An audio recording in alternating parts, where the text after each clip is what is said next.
Om Namah Shivaya. Episode 26, Chapter 6, verses 37 to 47. What happens when a sannyasi dies without gaining moksha? In verses 37 to 39, Arjuna presents purely an imagined problem. He wants to know the faith of a sannyasi who had shraddha in the Shastra, who worked for moksha, but he did not have the vision to see Ishvara in all being and all being in Ishvara. He didn't have the yoga of sameness, yoga samyena. So, he died without gaining moksha.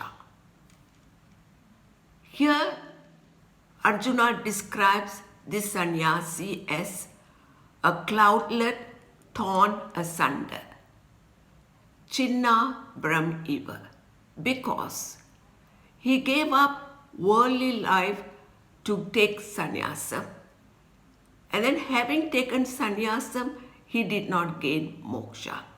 So is he not destroyed? Kinchit na nasyati. Arjuna knows, Shri Krishna knows the answer. Because Shri Krishna is Ishvara, the creator of the universe.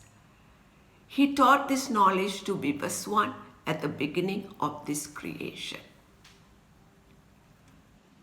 In verses 40 to 44, Shri Krishna replies.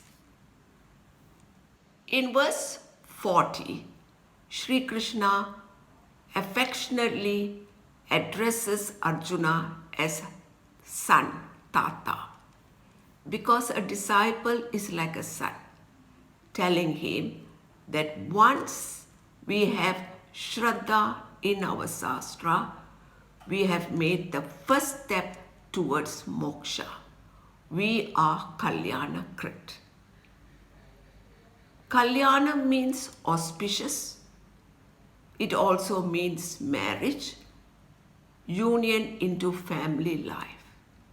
And moksha is the ultimate union. Union with Atma, our true self, with Ishvara, with Brahman.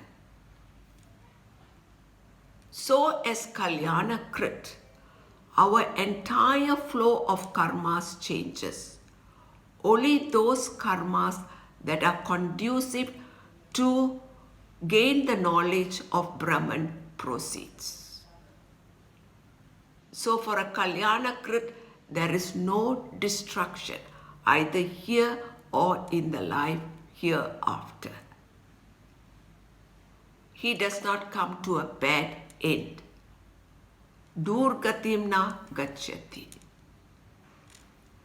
In verse 41, Shri Krishna tells, if a Kalyana Krit dies without gaining moksha, he will gain the world of those who do good action, prapya punya kritam lokan,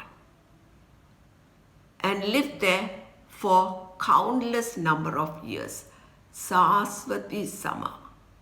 Then he will take a human birth in this world. Here Shri Krishna gives two possibilities. The first is he can be born in a home of a wealthy, cultured family who are committed to righteous living, suchinam shrimatam de gehe. So from the very beginning, his environment is conducive to continue from where he left out in his previous human birth. And in verse 42, Shri Krishna gives the second possibility, that he can be born in a family of wise yogis. Attava yoginam meva kule bhavati dhimata.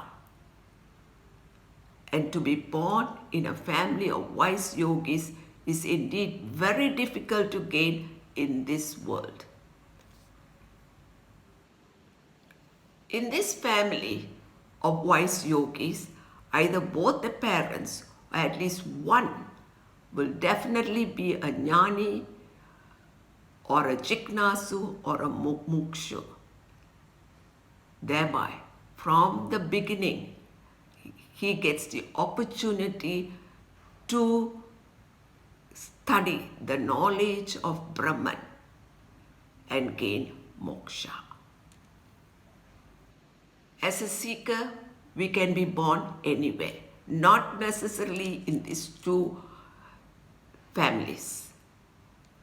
It all depends on our karmas, our punyas and papas which we brought forward from our previous birth. Here Sri Krishna is specifically speaking about this sannyasi who had shraddha in the sastra, who worked for moksha but failed to gain moksha. He will gain one of these families, thereby telling Arjuna that he is not destroyed. He can proceed to gain moksha in his next life. Verse 43 tells that now in this present body, either the son of the wealthy cultured family or the son of the wise yogi, connecting our intellect, buddhir samyogam, to our previous body, to that of the sannyasi, purva dehikam, we strive for further success. Yatatecha tata bhuyaha samsiddha. And verse 44 tells us, due to our previous practice alone, tena purva vyasena eva, we are carried away helplessly from the ritual aspect of worship, that is the karma kanda, towards the knowledge aspect, that gaining the knowledge of Brahman. Jignasu api yogasya. Nothing interests us except Vedanta. And soon we find dispassion for worldly pleasures. And we continue gaining this knowledge until we gain moksha. This answers Arjuna's question.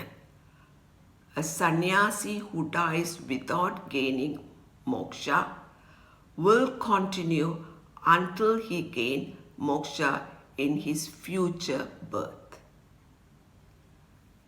And in verse 45, Sri Krishna continues from verse 36. He summarizes this section on seeing Ishvara in all being and all being in Ishvara. Yoga samyena. The first important thing is we must be karma yogis. We must use our will to cleanse ourselves of all impurities, all our likes and dislikes, raga, dvesha, our sins, our guilt.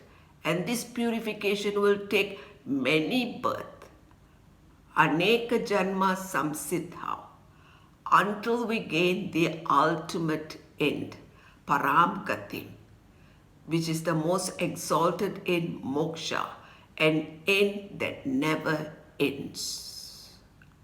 In the last two verses, Sri Krishna concludes this chapter by asking Arjuna to become a yogi. And verse 46 tells us that a yogi is the most supreme. He is the most exalted because he has the vision of the Vedanta Sastra. To see that Ishvara is Brahman, the only truth in this entire universe, and we are not separate from Ishvara. Here Sri Krishna compares a yogi to 3 others on the spiritual path.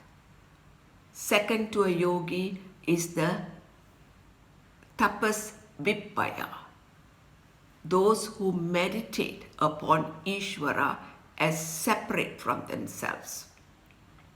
And when their minds get fully purified, they will contemplate upon Ishvara as themselves and become yogis.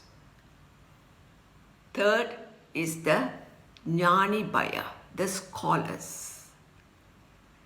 They know the Vedas, they can chant the Vedas, but they do not know the Vedanta Sastra, the one truth that is pervading the entire universe. They don't have the knowledge of Brahman. And number 4 is the Karmi Bhaya, those who do action to gain punyas. And this will keep them in this endless cycle of birth and death. So Sri Krishna tells Arjuna, "O Arjuna, become a yogi. Tasmat yogi bhava Arjuna." To have this vision of sameness, seeing Ishvara in all being and all being in Ishvara. This is again confusing to Arjuna, because all this while he was told to get up and do his duty. Now he is being told, contemplate upon the knowledge of Brahman and become a yogi. What Sri Krishna meant is, first we must be a karma yogi, do our duties and purify our mind. And when our minds gets purified, then we gain the knowledge of Brahman and become yogis, one with Ishvara. And the last verse, Sri Krishna gives his vision, Me Mata. He tells us to be the most exalted of all yogis. Sarvesham yoginam yuktatama. By having Shraddha in our Sastra, Ya Shraddhavan. To contemplate that Sri Krishna is Ishvara. Ya Mam Bhajante.